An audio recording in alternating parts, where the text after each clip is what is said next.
रिफत अब्दुल्ला की इस वक्त ब्रेकिंग न्यूज। जम्मू कश्मीर के कुपवाड़ा में आतंकियों के साथ मुठभेड़ जारी है। नौगाम सेक्टर में कुछ आतंकवादी एलओसी पार करने की कोशिश कर रहे थे और उसी दौरान सुरक्षा बल ने इनको घेर लिया और 3 आतंकियों को मार गिराया। इलाके में और भी आतंकियों के छिपे होने की आशंका है। सुरक्षा बल ने पूरे इलाके को घेर रखा है।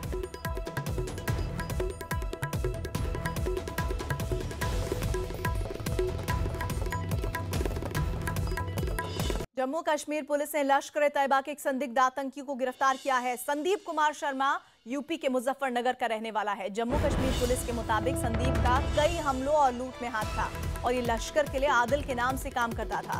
जम्मू कश्मीर के आईजी ने बताया कि यूपी पुलिस से बात कर इसके बारे में और जानकारी हासिल की जाएगी। ये संदिग्ध आतंकी साल 2012 में घाटी में रह रहा था और लश्कर-ए-तैयबा की बाहर के रहने वाले शातिर अपराधियों को इस्तेमाल करने की नई साजिश सामने आई है।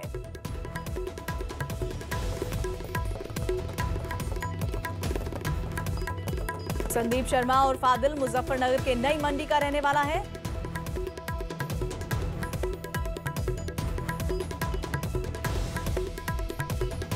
लश्कर-ए-तैयबा का आतंकी गिरफ्तार हुआ है। इस वक्त की ब्रेकिंग न्यूज। संदीप कुमार नाम का आतंकी गिरफ्तार हुआ है। संदीप यूपी के मुजफ्फरनगर का रहने वाला है। जम्मू कश्मीर पुलिस ने इसकी गिरफ्तारी की है। ये आईएस के लिए आदिल के नाम से काम करता था। आदिल के नाम से इसने कई हमलों को अंजाम भी दिया है। इस गिरफ्तारी पर आईजी ने क्या कहा है, आइए सुनिए। मुनीर साहब, खासतौर से अगर हम नॉन लोकल की इन्वॉल्वमेंट बताएं तो क्या ये पहली बार है और किस तरह का ये मामला समझते हैं आप? He was part and parcel of three incidents where in one जिसमें हमारा एसएचओ और 5 लोग शहीद किए गए। उसके बाद 2 लवर मंडा में जहां हमारे एक आर्मी जवान शहीद हुए। 3 जहां पे रिटायर्ड जस्टिस अतार के घर से इन्होंने हमारे 2 लोग जख्मी किए और आमजन अम्नुशर लेके वहां से फरार हुए। उन तीनों मसलों में ये बंदा एक्टिवली इन्वॉल्व रहा।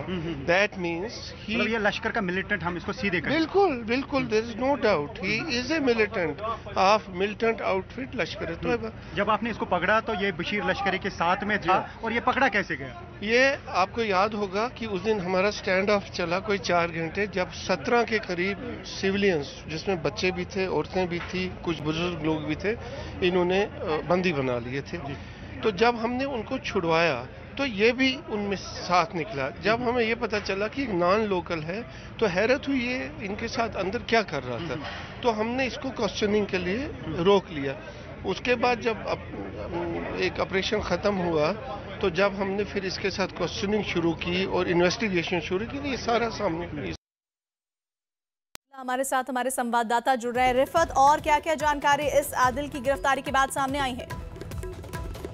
देखिए, अभी ये मामला जो है, जैसा आईजीपी ने भी कहा कि इन्वेस्टिगेट किया जा रहा है। शायद कुछ और लोगों की इसमें इन्वॉल्वमेंट हो सकती है क्योंकि अकेला नहीं हो सकता है, कुछ और लोग इसमें इन्वॉल्व हो सकते हैं। अब देखना होगा कि यूपी में कितने तार जुड़े हुए हैं इसके, और वो अब पता चलेगा क्योंकि यूपी पुलिस को भी ऑलरेडी कांटेक्ट में लिया गया है और शायद यूपी पुलिस भी अब वहां पे अपने तरीके से इन्वेस्टिगेट करेगी।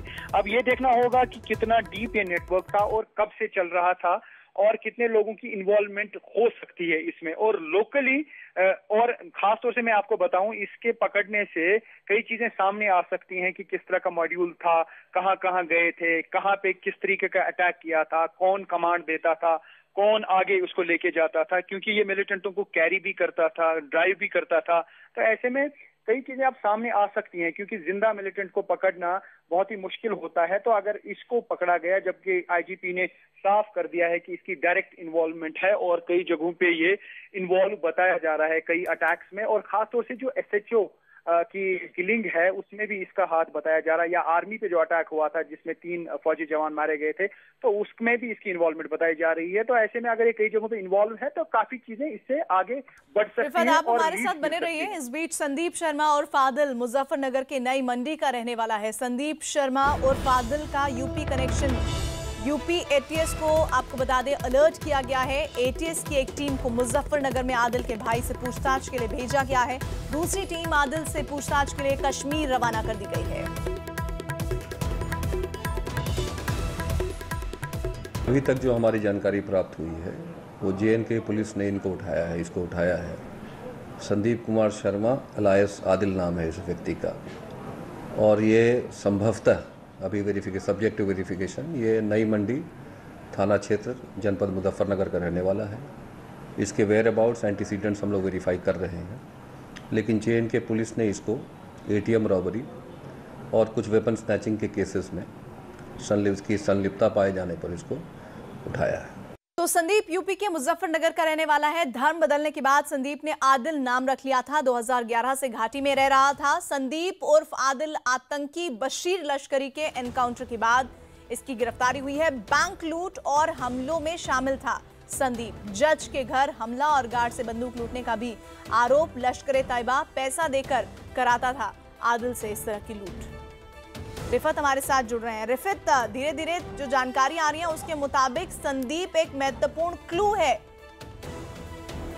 देखिए, बिल्कुल सही कहा आपने, क्योंकि अगर क्लू मिलता है, खासतौर से जैसे एटीएस जो है अब हरकत में आ गई है, तो वो मजीद वहां पे यूपी में देखेंगे कि किस तरह के तार हैं और कौन कौन इन्वॉल्व है। हो सकता है ऐसा भी हो कि यूपी में एक मिलिटेंट्स का नेटवर्क बनाने की कोशिश हो रही हो, क्योंकि मिलिटेंट यहाँ पे चाहेंगे कि बाहर के भी जो है तार जुड़ पाए।